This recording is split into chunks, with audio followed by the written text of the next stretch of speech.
Hello, and welcome to the center of the suppression abyss. Information that is too dangerous for the average American to take in, and therefore Facebook must not show it to anybody. I feel like because we're getting closer to Halloween and no one's going to be able to celebrate it, then we should have like some spooky music coming in when you say that. Welcome to the center of repression. I'm fine with that.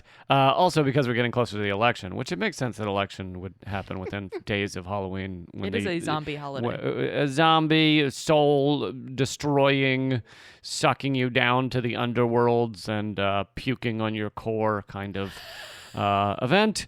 And it makes sense that going, with the election coming closer, that we, the stuff you and I do would be more suppressed than ever. It's hilarious that... I was telling you this earlier today. I have two YouTube channels. One is fairly new, few months old, like 6 months old, called Moment of Clarity. The other one, Redacted Tonight, has been going for years. Redacted Tonight has 230,000 subscribers to the YouTube channel. The new one, Moment of Clarity, has 9,000 because it's just getting off the ground. Nowadays, when I put up a video on Moment of Clarity and I put up a video on Redacted Tonight, Moment of Clarity gets half as many views as Redacted Tonight.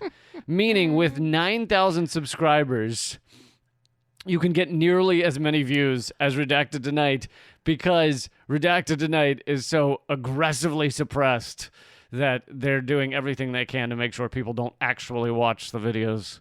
But... Yeah, I'm not great at the maths, but that sounds a bit lopsided. I don't think the 230,000 are being alerted to the new videos. But anyway, welcome to you all. You've made it through all of the hurdles that the tech platforms and the ruling elite have put in your way. You found us in the deep, dark corners of the web. Welcome, come one, come all.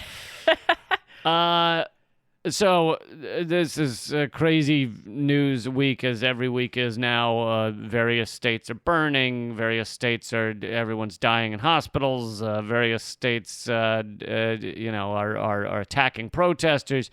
We're going to get to all that in just a second. I wanted to start off with a quick promo for your film that will be screening this Thursday at 7 p.m. Eastern. In support of the Backbone campaign. Well, it's with the Backbone campaign. You do not support the Backbone campaign. Sorry. Hate them. No. You've been dragged into this kicking and screaming. No, the Backbone campaign, they are awesome, and I dearly love the founder, Bill Moyer, who is a artful activist to the nth degree. He's a total badass. If you've ever seen like puppets or large inflatables and big signs, there's a good chance that Bill is behind that. They also did a lot of badass work. When Shell was going to drill in the Arctic, they stopped them with kayaktivism in the harbor of Seattle. So some really, really badass actions that the Backbone campaign has created over the years. And so in collaboration with them, my film Hard Road of Hope will be screening this Thursday at 7 p.m. Eastern, 4 p.m. Pacific, and you can find out more information about that. I've posted it on my Facebook page and my Instagram and Twitter. You can also just go to Backbone Campaign, their website and or their Facebook, and that information is up there. It's on a sliding scale, so whatever you can do to donate the proceeds. And you'll be answering questions after. Indeed, I will. The proceeds will be split between the two of us, me recouping the costs of making the film, and Backbone for their continued badassery. So cool. So I'll just give one of those links rather than going through all of them. @ActivistEleanor is your Twitter, and people can find the link to the screening there. Yes, indeed.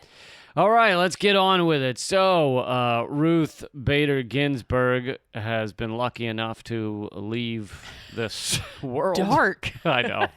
That was pretty dark, but shit's getting crazy. And I did a moment of clarity on it, but I still think there's plenty of points to get to. Now, for those of you, and I imagine there's some of you that are still in the Ruth Bader Ginsburg was the be-all and end-all of justices, best person to ever live, superhero, I I'm not saying there aren't some good decisions she made. There are, but you don't come here. You don't come to our podcast or my shows or Eleanor's shows for the CNN, NPR version of events. You come here for the redacted side, the stuff that's not being covered, the stuff in this case about Ginsburg's legacy that has been thrown by the wayside in order to just build up the times she voted in a way that most of us are excited about or were excited about. So here is a bit of the other side. Yeah. So, and again, this is not to say that RBG didn't vote well in a lot of instances, because she did. But again, as Lee noted, you don't come here to hear shit that you can hear on MSNBC and CNN. So this is a bit of a look at the other side, because I think it's important. Which Ginsburg's getting right now. Sorry, you set that up. God. You set that up too easy. No, Lee, there is no other side. When you're dead, you're just dead. Oh, let's talk about going depressing. Earlier I created a whole world where your soul's being puked on. Yeah, I'm much more, I guess I'm just less imaginative.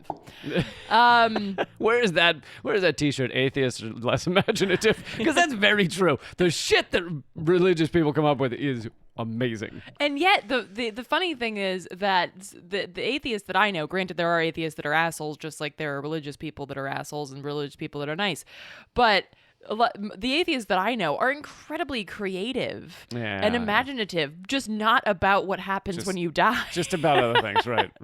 Anyway, they're imaginative about this time because that's all you have. But my religious musings aside, so again, this is a look at what RBG did that we wouldn't agree with, and so. This is not an exhaustive list, mostly because I have not gone through all of the Supreme Court decisions. She lived for 180 years, so it was a lot of decisions, and but also it's very tough to find and go through that stuff unless you can find articles on it from people who have already gone through some of it. And this is part of the reason we're giving this redacted side, is because you can almost get it nowhere. I mean, there's basically Republicans who are like, fuck RBG because she allowed women to be humans. And then there's the liberal CNN, MSNBC side. She never did anything wrong. Which is, why did we not have a monument to her 30 years ago?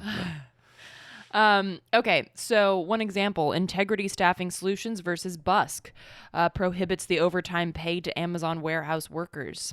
Department of Homeland Security versus a name I can't say grants Trump easy and speedy ability to deport immigrants who are seeking asylum without, quote, credible fear of persecution. Which, of course, in the decision process, you're going to have fucking, goons that are, the person could be like, I'm being hunted by gangs in my hometown. And they're like, that doesn't sound like a legitimate thing. All right, we'll send you back. So it's like, who's making that decision, that call? Hain versus North Carolina held that police can justifiably pull over cars if they believe they're violating the law, even if police are misunderstanding the law, so long as misunderstanding was reasonable.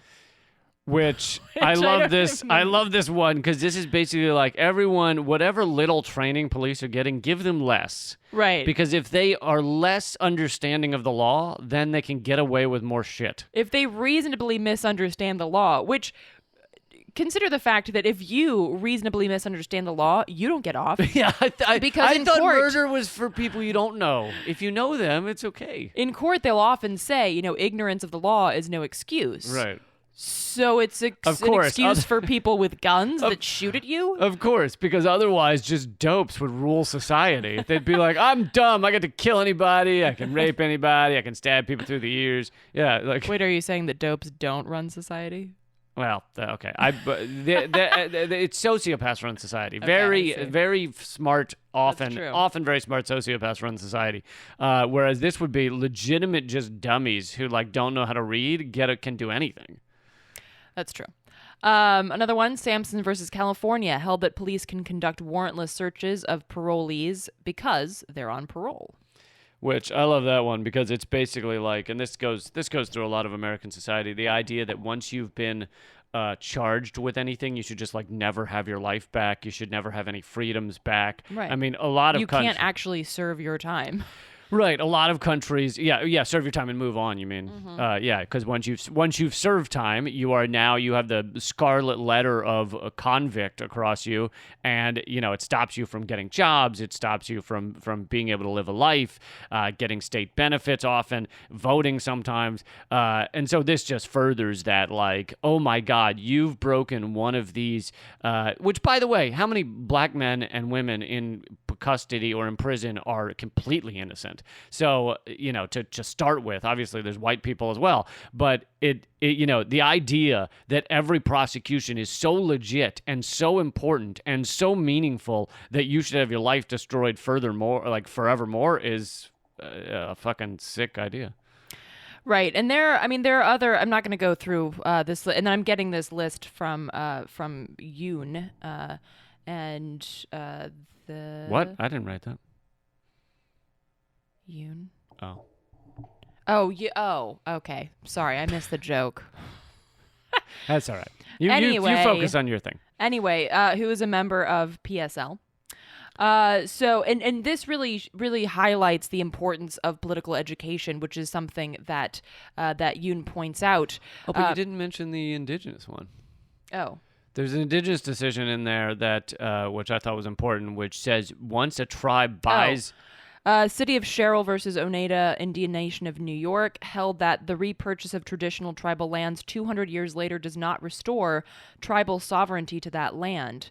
RBG wrote the majority opinion, and these were her exact words. The court must prevent the tribe rekindling the embers of sovereignty that long ago grew cold. That's so fucking... It's so fucking sick. Because here's what you need to understand, folks, is that ostensibly, the idea is that these Native American tribes are still, they have their own nation within our nation. That is the idea legally. Right.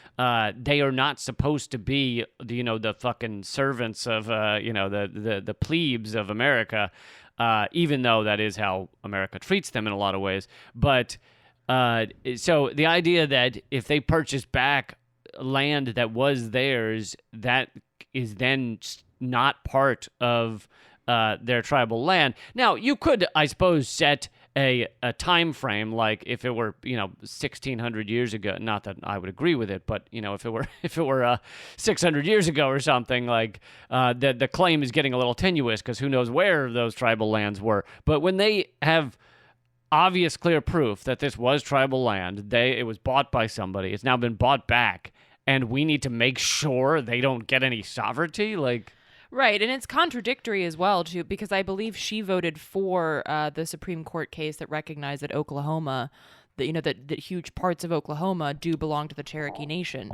All right. So it's a bizarre, and this is the thing. It's like I'm not sitting here being like RBG never did anything important or good, but it's important to recognize the nuance in her career and also to recognize how fucked up it is that people are terrified that because she died, our democracy is over. First of all, it's not, because we never had it. Two, just the idea that your hope for democracy rests on the grave of an 87-year-old woman is terrifying. And to put it another way, this is from someone on Twitter called Joanne Stalker. A system that cannot bear the loss of an 87-year-old woman because she's the bulwark of the rights of 330 million people, and that relies on the morals of 4 senators to prevent a 78-year-old man from rushing through her replacement, is a system that is fundamentally broken. Yeah, no, it's absolutely a broken system. And, there's a lot of factors about this, which I highly recommend people watch my Moment of Clarity on this if you want many more details about why what's going on right now with the Supreme Court frenzy is, not all it's cracked up to be, either because they're overstating Ginsburg's legacy in some ways, or because the Supreme Court doesn't have quite the power that a lot of people give it. I mean, many of the issues that they decide are in response to the people power, are in response to, millions of people in the streets, or a change in the understanding, the cultural mindset of our country. So it's like they didn't legalize gay marriage in 1800. They did it when all of the country was now endorsing gay marriage. And we see that again and again. And so it's not that these aren't good decisions. I'm not going to scold the judges who voted for gay marriage. Like, why the fuck did you do that? No, I'm glad they voted for that. But they were responding to a cultural change. And that is what we need. We need to create the activism and the power that forces the judges to do things like that. But something else, which I want to address, someone who emailed me saying I had it wrong, was that I said also the Supreme Court in certain ways were overstating their power. A lot of their decisions are important, but they are not a lot of the core issues of the country, or if they are, they all agree on those core issues. So, if you get to the point that you're getting on the Supreme Court for a Republican or Democratic president, you are already a judge that really facilitated and furthered the kind of corporate state empire. You are not a judge who's, trying to further claims of war crimes against ruling elite, or trying to release any nonviolent prisoner from prison. You are not that type of judge. You're not on the list for Republican or Democrat president. Democratic. So basically, these are oligarchy-approved shortlists to the Supreme Court, which it means that in these decisions, both in terms of what they decide to even rule on, and then in their rulings, these are decisions that have already been kind of pre-approved for the corporate state. And so someone named John Sarley, thanks for emailing John on my website, said, Lee, I normally agree with you on most things, but how can you reconcile the disastrous Citizens United decision as not being of major consequence? It opened the gates of hell, and that only represented a teeny-weeny fraction of the influence of the court. Okay, a few things.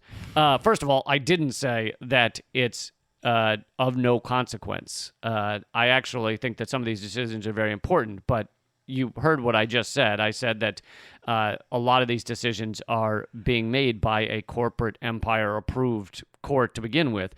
But to move beyond it opened the gates of hell, well, let's see. When was the president that actually gutted Glass-Steagall, allowed for Wall Street to run wild, allowed for all of the media waves to be put in the airwaves to be put in the hands of a tiny number, 6 corporations, imprisoned, doubled the imprisonment population? Was that before or after before or after Citizens United? Mm-hmm. That was Clinton. So.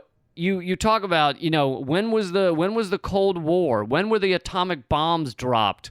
When were so many of these things? America has been run by these murderous clowns for a long time.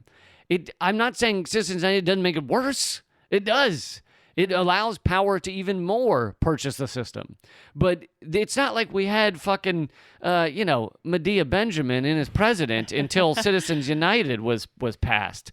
It wasn't a lot of code pinkers in Congress and food not bomb senators.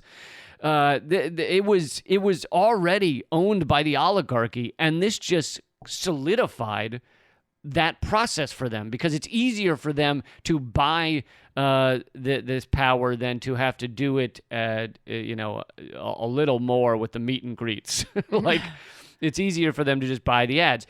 But furthermore, I assume that when this person says gates of hell, he's probably talking about Donald Trump right now. And Donald Trump, the main reason Trump won was not Citizens United. Now, many people have won because of Citizens United, but Trump won because of his already existing celebrity and his ability to basically just lie and shrug off any attack that hit him.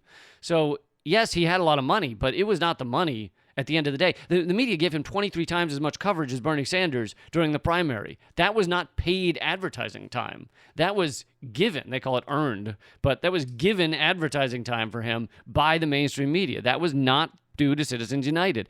And my last point on Citizens United is if you think that it made corporations people, That is not true. Corporations were people by Supreme Court decision back in the early 1900s. No, 1886. Sorry, 1886. The Santa Clara County versus Southern Pacific Railroad Company court Oh, you decision. motherfucker. You've been doing research. Boom. Boom. All right, go ahead. Keep You're going. welcome. Keep going. So this is and this is something that is important to recognize when we I like talk it when about we're on the same wavelength like that. I didn't even know you were doing the research.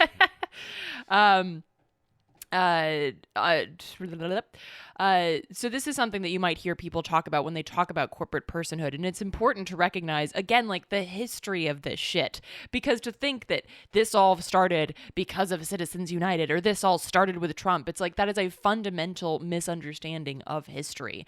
And of course, this ties into how we understand the Supreme Court, too. The idea that the Supreme Court is totally unaccountable to the people is a grotesque affront to the concept of democracy, which, by the way, this country was never meant to uphold. But anyway, Santa Clara It'd be County. nice if they tried now and again. I wouldn't it? Santa Clara County versus Southern Pacific Railroad Company was a case that was concerning the taxation of railroad properties. Now, the case is one thing, but the case is most notable because of a head note that was in the Added court report, in. stating that the Equal Protection Clause of the 14th Amendment grants constitutional protections to corporations. A fucking head note. See, this is how. But it's it's like jotted on there, right? And as I recall, it's even more confusing history because it was jotted on there by like the guy who takes the notes for the court, right? But apparently that used to be a kind of elite position, right? Yeah. So he's like the former something of the railroad. CEO of that railroad or something. Yeah, he's like a bigwig. He has some sort of connection to like corporate America, and Bancroft Davis. And so he jots into the margin, by the way, we get all the rights of a human being. The head note, which is, and I'm getting this from Wikipedia, the head note, which is, quote, not the work of the court, but is simply the work of the reporter giving his understanding of the decision, prepared for the convenience of the profession, was written by the court reporter, former president of the Newburgh and New York Railway Company, J.C. Bancroft Davis. In a railway decision, the reporter in the court was a former railway baron. Yeah. Do you think this was by design at all? Or do you think that might have been a conflict of interest at all? Oh, my God. But this is the United States.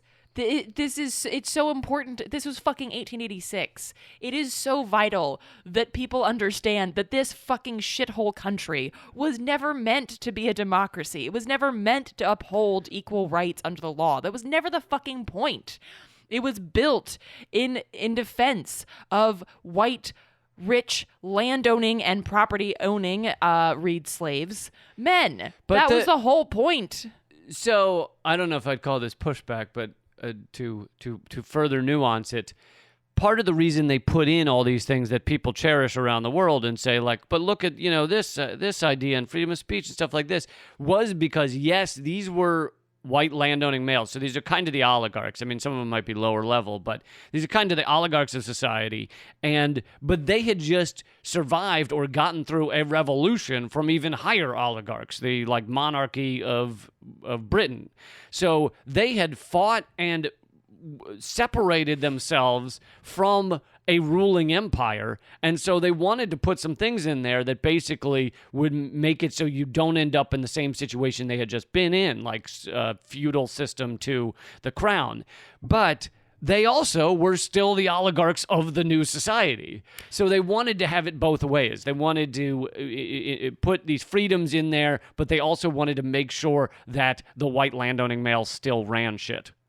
Well, and there's plenty of evidence for this too, because the only people that could vote at the beginning of the United States were 6% of the population, and again, that was white landowning men. And there's even correspondence to support this idea that, well, look, we can't give everybody an equal right to vote because there are so many more of them being, poor folks. Than there are of us, and that's white landowning men, that this would, if we gave everybody the equal right to vote, then this would be, and I'm not even talking about women or black folks at this point. I'm just talking about like poor white people.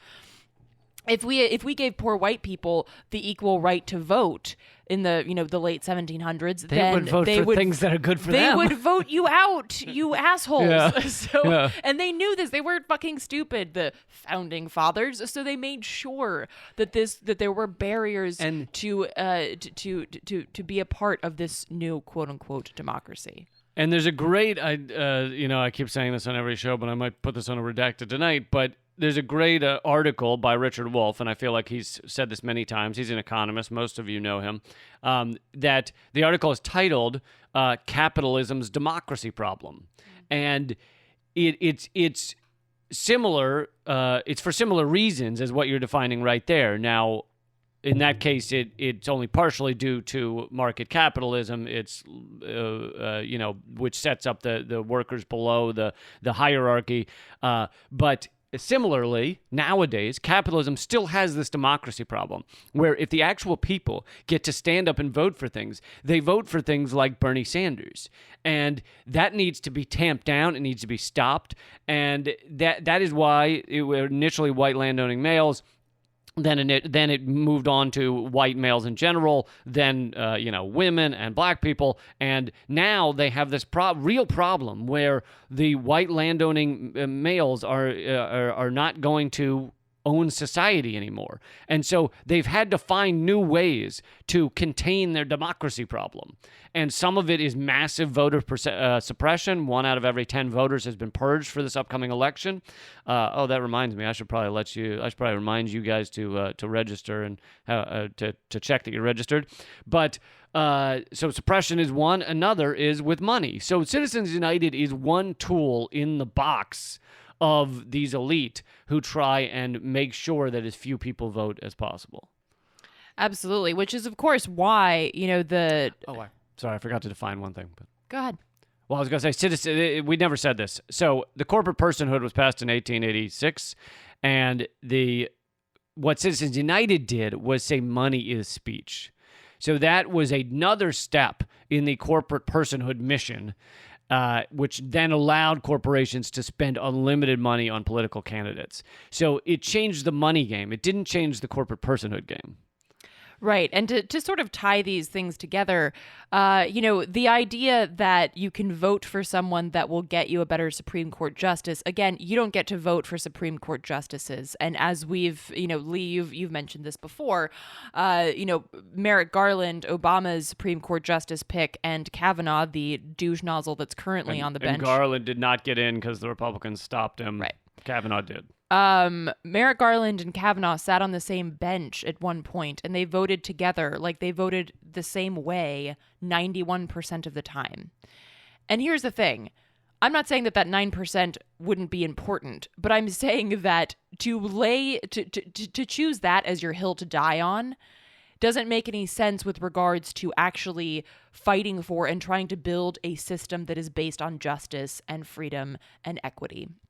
It doesn't work. So the idea that, vote blue for RBG, no.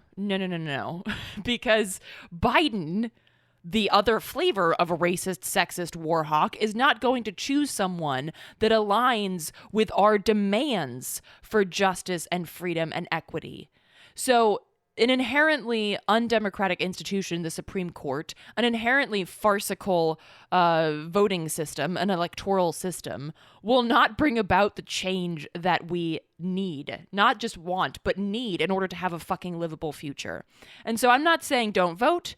I'm not saying, discount everything the Supreme Court has ever done. I'm saying this is about political education. It's about historical understanding of these institutions and how we do not live in a democracy. So casting your vote for a democracy, casting your vote for justice in an unjust system won't fucking work.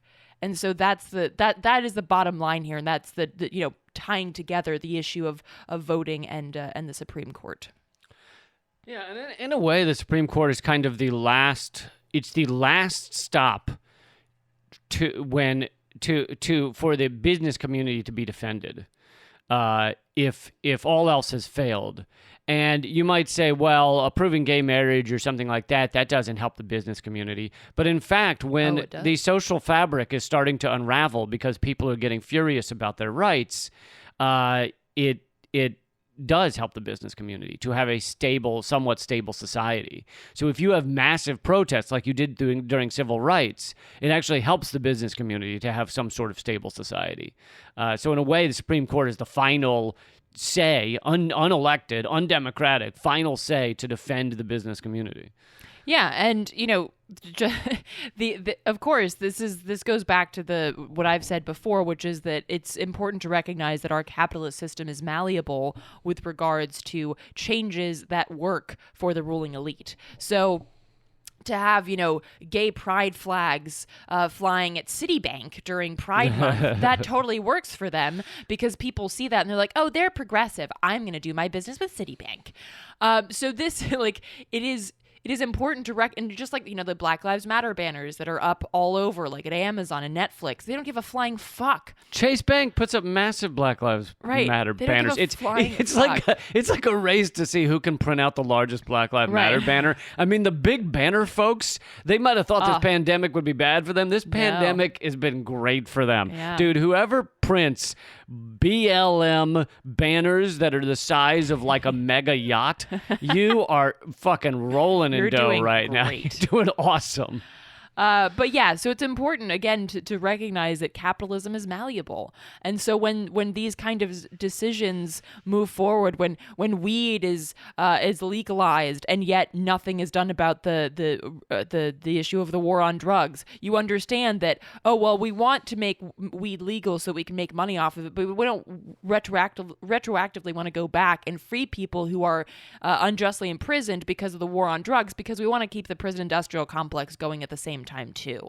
This is how the system works. It's malleable to a point. It's malleable to get more people into the into the turning wheels of commerce, but doesn't actually want to or give a shit about your human rights or justice.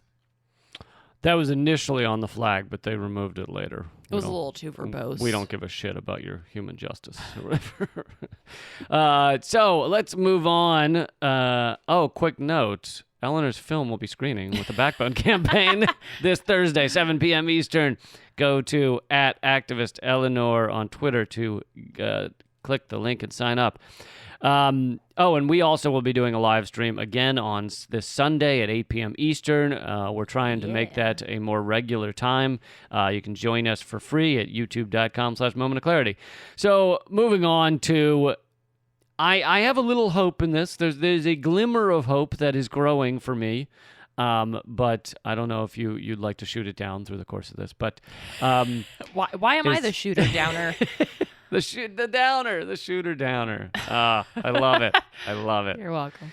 She's a poet and she didn't even know it. Okay. So Assange's trial, it continues to be a fucking kangaroo court. We've already talked about it before, but I thought I'd give you more updates. For those of you who haven't noticed much about Assange's trial, you're following the wrong news sources. You need to follow the one. If you regularly watch, listen, read, or touch a news source or fondle a news source that is not talking almost daily about Assange's trial, then you're following the wrong shit. Fucking turn it off, because it means that they are corporate propaganda hacks. Who, by the way, have used WikiLeaks in the past. So they're also like just hypocrites too. Hypocritical ass jockeys. So follow Assange's trial. At the end of this in a second, I'm going to give a list of journalists, at least some of them, that are doing great work on the Assange coverage, because it's not even easy to follow. I mean, for one thing, they only allowed a certain number of people to view it online, so you have to go to those journalists to actually find out what's been happening. But I will say this in a positive, optimistic note, is that we're seeing, I don't know if it's a turning point, but we're a tipping point, but we're seeing an increase in the number of world leaders that are coming out and speaking on behalf of Assange. Lula, especially, the former president of Brazil, who was imprisoned on some fake charges by it wasn't U.S. created coup, but it was certainly U.S. supported, basically, coup to make sure he couldn't run for president and put in the fascist Bolsonaro.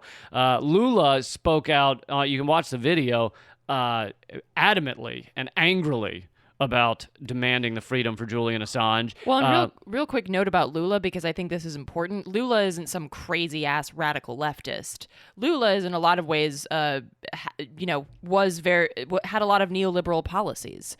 So yes, he's like progressive on many issues like workers' rights and things like that, as I understand it.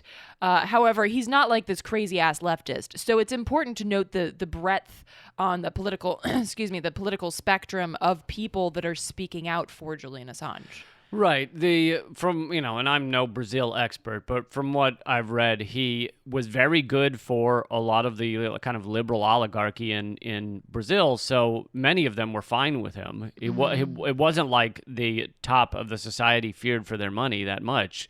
But it was still enough. The changes he put in place were still enough to mean that the United States didn't, wanted him out, and the far right-wing kind of fascist side of Brazil wanted him out as well. And so they put together this, sham trial, which has now all been outed by leaked text to The Intercept and stuff like that. It really is, and that's why he's out of prison, is because the trial was a joke. Anyway, we're getting way off track, but.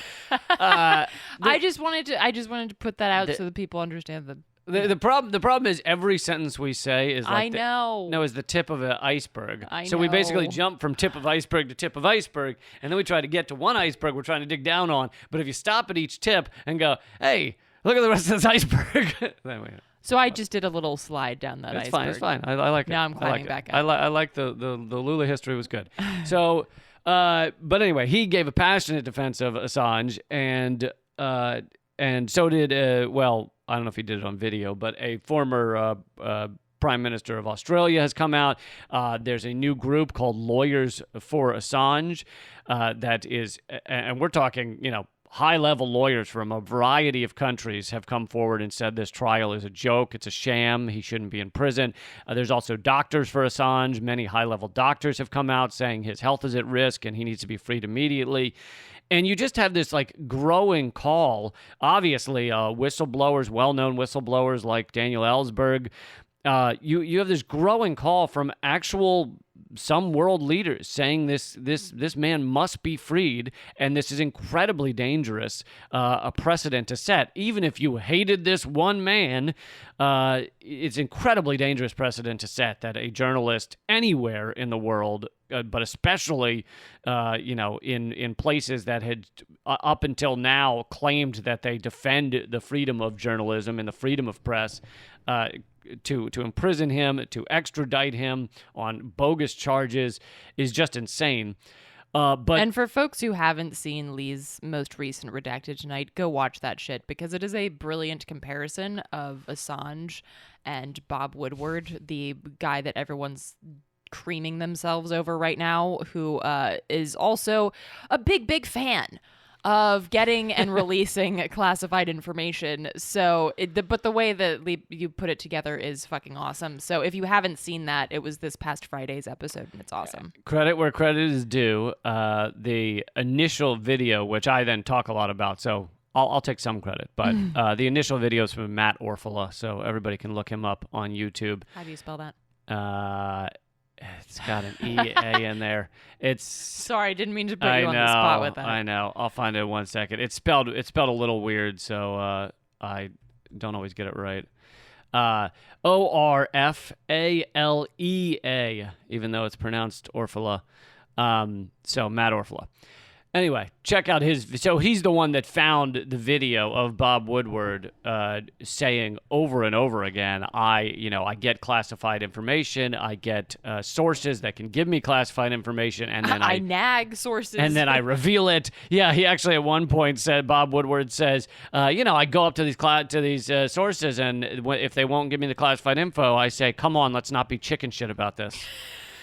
So these are actual quotes from the liberal hero, Bob Woodward, that the fucking media right now is spooging their pants over because he put out a new book about Trump, revealing Trump knew about coronavirus back in January, February, knew how harmful it was, and didn't say anything to the American public.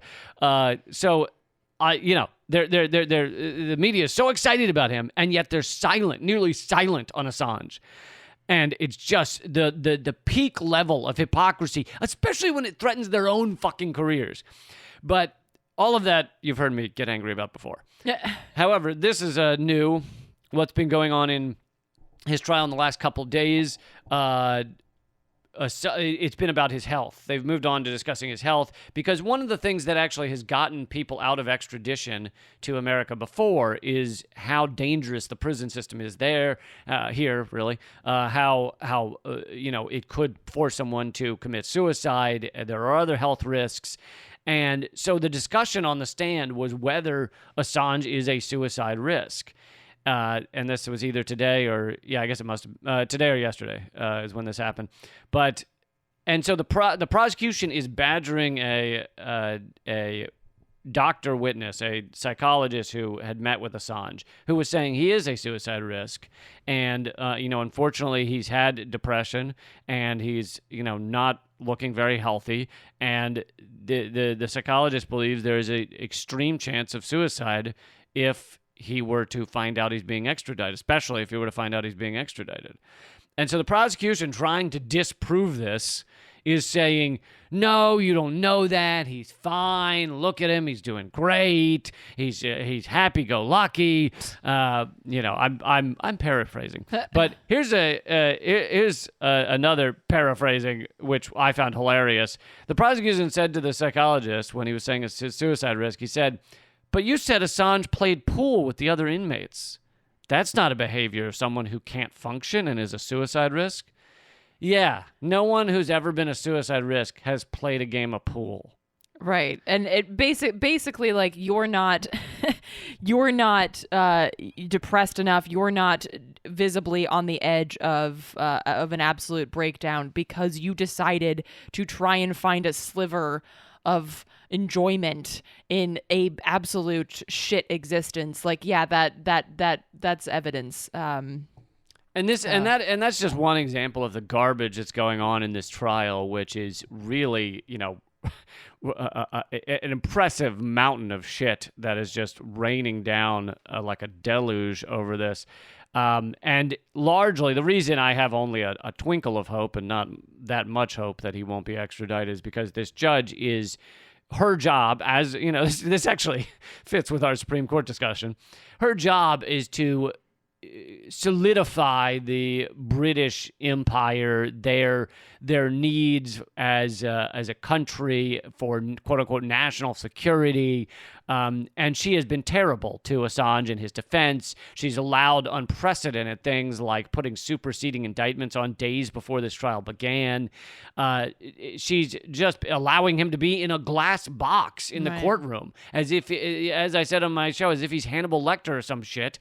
It's totally laughable that this sham trial, several, including Ellsberg, have called it like the Stalinist show trials, where really there is no trial. It's predetermined that this person is going to be executed or extradited in this sense. And so she's terrible. She's part of the ruling elite that is meant to not allow whistleblowers to come forward.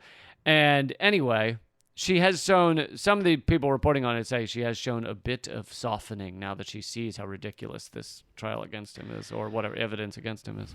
Well, then I definitely hope that there is room to soften even further, and I do share your sliver of hope.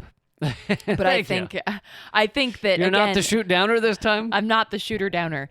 But I think, again, like, this is why it's so important to keep the pressure up. It's so important to keep talking about the story, as you noted, Lee. It's so important to share this and tie it to other issues. And I think we were on a podcast, What the Folk, a week ago, a year ago. I don't fucking know. Days just blend. But we were talking about Assange. That was actually 1882. And before corporations were people. And we were talking about this issue, and one of the questions we got was, how do you make people care about this, and how do you tie this to other issues? And I think this is where that sort of like creative activism comes in, right? How do we talk about Assange in a way that people who are fighting for an end to police brutality, people that are fighting against the war machine, people that are fighting for a sustainable future. How do we tie this in order to make them care, or to get them to engage with it? And I think the answer to that is pretty simple. The amount of information that WikiLeaks has shared with us has influenced all of our movements, from Occupy to anti-war. It's so important to see the breadth of information that WikiLeaks has. The TPP, for instance, the Trans-Pacific Partnership, would almost absolutely have gone through if it weren't for WikiLeaks leaking what was included in there, which had to do with everything. It had to do with our access to healthcare. It had to do with things like green energy and the ability for big oil and gas to sue people for loss of profit if you pass something like a sustainable policy. So the amount of shit that WikiLeaks is responsible for sharing with us, the amount of information that has been released through WikiLeaks, is every issue. It is every issue that you can think of. And it really, again, shows how all of these issues are interconnected, and how we can't, again, fight single issue fights because no one lives single issue lives.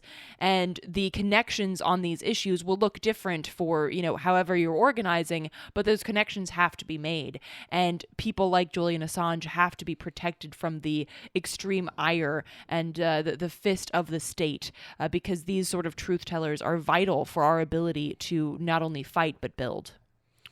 Well said. And I'll wrap up the Assange segment here by saying that there are a bunch of good journalists that you should be paying attention to. Like I said, if you pay attention to any outlet that is not regularly at least mentioning Assange, then turn them off and pee on their corpse. But here is from Shadowproof, a guide to reporters, to journalists doing great coverage on Assange. Now, Shadowproof is one of them, shadowproof.com. Kevin Gastola is, and keep in mind, those who are then in America, like Kevin, they get up at 3 a.m. to watch these proceedings. So they're up all night for weeks in order to cover this for you. So pretty impressive task there. But so shadowproof.com is one of them. Consortium News has been doing a great job at Consortium News. They've had impressive guests on there, like Ellsberg, like the lawyer who put together Lawyers for Assange.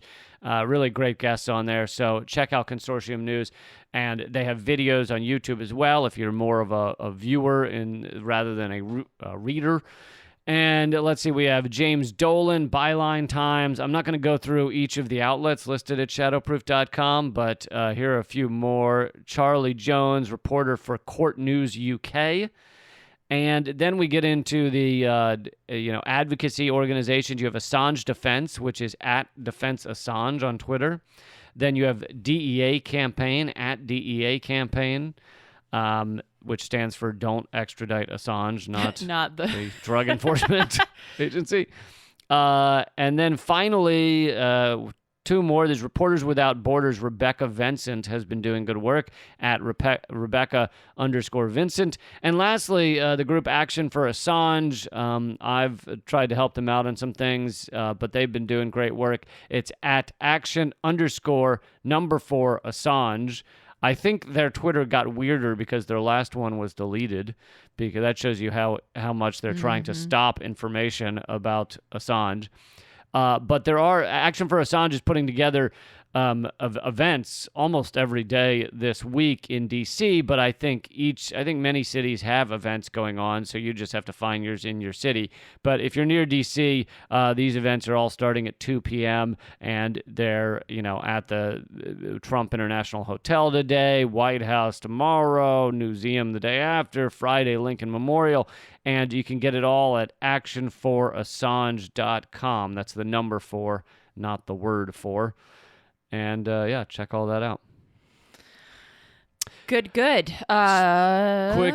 Quick housekeeping. We're doing a live stream Sunday 8 p.m. We'd love for you to join us. We chat with you guys and we answer your questions, and it's a fun time. Many hundreds of people attend each one, and it's good to meet other people that are also talking about these issues. So that is free to attend. Sunday, 8 p.m. Eastern at youtube.com/momentofclarity. Please click subscribe when you go over there. Eleanor's movie is at hardroadofhope.com. My comedy special is free at leecampamerican.com. You can watch it anytime. Also, if you want to be a member, because we have no funding outside of what you guys chip in, there are no ads for anything. There's no sponsorship. It only comes from you. Go to patreon.com/commoncensored. I'd love for you to do that and be a part of the show. Join the show. Join us. Help us make this show happen. My book is at leecampbook.com. Also, I have a newer podcast called Government Secrets with Graham Elwood that you can find on all your platforms. Just look up Government Secrets. And all of Eleanor's work is at artkillingapathy.com. Indeed. And I, too, have a new podcast with Carla Bergman, the co-author of Joyful Militancy, and that's called Silver Threads. The first episode came out last week. The next one will be next Tuesday. So if you're interested in hearing about that or learning more about that, you can check it out on iTunes, Spotify, Stitcher. See, now I've been promising for months now that if people listen to both our podcasts, they could fill every day of their week. And I think we're now there. If you got Common Censored, you got Silver Threads, you got Government Secrets, you got Act Out, your podcast, and then Moment of Clarity, which is all of the audio from Redacted Tonight. So that's 5 podcasts. You could each day you could be like, I want some more Lee and Eleanor content. You're welcome. You're welcome. Okay, let's cram one more story in here, shall we? What do you got? What do you got? Oh, man. Put me on the spot. Shall we go through the actual new information on Pinochet's brutal military regime and the U.S. and U.K. involvement? Sure. Nothing like a little... Or would you rather do something a little more philosophical? Well, the philosophical one it's a longer conversation, I feel. Okay. Well, let's do this then. So many of you may know that there is another 9/11. Mm-hmm. The OG 9/11. The OG 9/11, September 11th, 1973, when the U.S.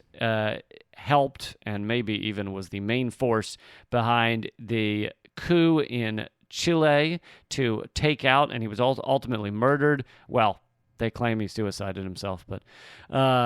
Chilean leader Salvador Allende, who was a socialist and outspoken socialist. He said, Allende's platform proposed to transform, quote, the present economic structure, doing away with the power of foreign and national monopoly capital and of the latifundio, which means large agricultural estates, in order to initiate the construction of socialism. So there is nothing more threatening to the U.S. and U.K. empires than... Is nothing more threatening. Didn't I say is? Oh, I thought you said was. Okay. Sorry. There is nothing more threatening than a foreign country basically saying, we're not going to be your serfs anymore. We're not going to be your resource... Fuck your Monroe Doctrine. The Monroe Doctrine. We're not going to see your resource piggy bank anymore, where you can just steal our resources. And I think it was copper mining was huge in Chile at the time, a huge resource for the U.S. So that's what he was saying, Allende. Now, he ran for president before he won, and he lost that time around. And now, new documents. These are declassified Foreign Office files. I would like to find out the name of the journalist reporting on this. It is John McAvoy. John McAvoy is revealing that these are declassified documents, just recently declassified, that show that Britain conducted a covert propaganda offensive to stop Chilean leader Salvador Allende winning 2 democratic presidential elections, and helped prepare the groundwork for General Pinochet's brutal military regime. Now, I think that he is a British reporter, so this is more fascinating maybe to Brits, but a lot of people have known the U.S. involvement to some level, and I think a lot of people did not know that there was British involvement. So this is kind of new territory. They may have suspected it, but these are proven leaked document or whatever, declassified documents. And so Allende lost the first presidential run, and in no small part due to the propaganda efforts by the British and U.S. governments to help make sure he lost that run for president. He then won, despite their efforts, later in 1970, and then started putting into play his socialist view for Chile, where the people would get more of the money, more of the resources, rather than the rich, the oligarchs, the rulers of the society, and that those and other resources, such as the copper mining, etc., would not go to foreign countries like the U.S. So they had to make sure and kill him. That is the next step if you are standing up against U.S. empire and clearly the U.K. empire as well. Allende was overthrown in a military coup led by General Pinochet, the head of the Chilean military, on September 11th, 1973, and Pinochet was working with the CIA, and as well as these declassified documents show that the influence of the British government as well. And they created, last point, obviously there's a much deeper article on this you can read if you look up McAvoy, but one last point, the British officers had covertly facilitated a CIA-funded news agency, Former World Features, FWF, Forum World Features, FWF, which was, so it's this CIA-funded, British-backed, propaganda machine. And in 1973, 3 months after Pinochet's coup. So this is important to me. This is you've already created the coup. You've killed the socialist leader. Now you need to rewrite history. That is the next step to make sure this guy doesn't go down as a martyr. The people don't realize, hey, they took from us the leader that was trying to help us. And so in order to do that, there's a variety of things that must be done, but here's one of them. After the coup, FWF journalist Robert Moss published Chile's Marxist Experiment, a CIA-commissioned book which denied Washington's role in the coup and laid the blame at the feet of Allende. Blame the victim. And the Pinochet regime purchased 10,000 copies. This is a tiny country. 10,000 copies of the book to be given away as part of a propaganda package. And Crozier, who I think is connected to the British, later recalled that Moss's work, quote, played its part in the necessary destabilization of Allende's regime. Yeah, well, and this also, again, like this speaks to the sort of cozy relationship. People, today understand that the U.S. special relationship. The U.S. and the U.K. are allies, but this is something that goes back quite a way. Even beyond the 20th century and back into the 19th century, when the Monroe Doctrine, the whole idea was so that the United States could maintain control of our backyard, and the idea that they wouldn't help. The other side of the Monroe Doctrine is that they didn't want these countries to gain independence, they wouldn't help these countries fight off their colonial overlords, right? They didn't want to have other revolutions where there were brown people fighting for their rights. Oh, hell no. So the United States has been a staunch supporter of imperialism and colonialism since the advent of the United States. It's not for freedom and justice. And the cozy relationship with the UK. I thought it started after Citizens United. Yes, actually, no. It started after Trump was elected. Oh, okay. So, important note. So yeah, there's a very, very strong and long-standing cozy relationship between the imperialist forces of our nation, the United States, and others. So this is not at all surprising, but it is surprising to me, although I guess it shouldn't be. Every time, people talk about Chile or Argentina or Nicaragua or whatever, and they're like, God, they just can't get their shit together down there. And it's like, yeah, it's like saying that you can't get your shit together when somebody's, attacking you with a 2x4. Shit, why can't you get your shit together? So, and this, of course, again, speaking of connecting issues, we can't talk about migration without talking about the U.S. role in perpetuating that migration, in causing that migration. People don't leave their homes because they're just like, oh, well, it's Tuesday, I've got nothing else better to do.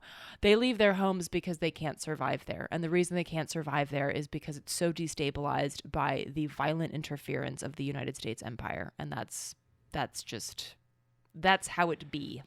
And, speaking of how the interests of the UK and the US overlap in so many ways is not just because it sets a bad example for these countries to throw off their imperialist chains, but also because the UK has also financial interests in these things. They're often making money out of these same piggy banks, out of these same colonies that they view themselves as owning. And in fact, the Falkland Islands off of Argentina was a big fight for the UK to try and maintain their ownership of it. And there's overlapping, there was but there's also overlapping claims from Argentina, Chile, and the UK over areas of Antarctica.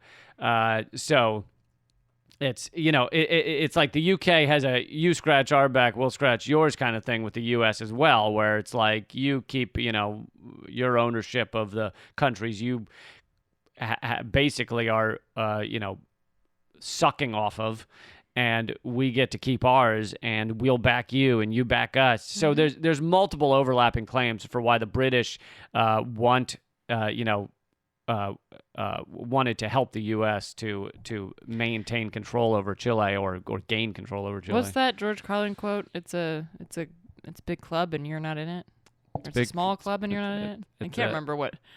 Well, he says big club, but he means that it's a big club and you're not in it.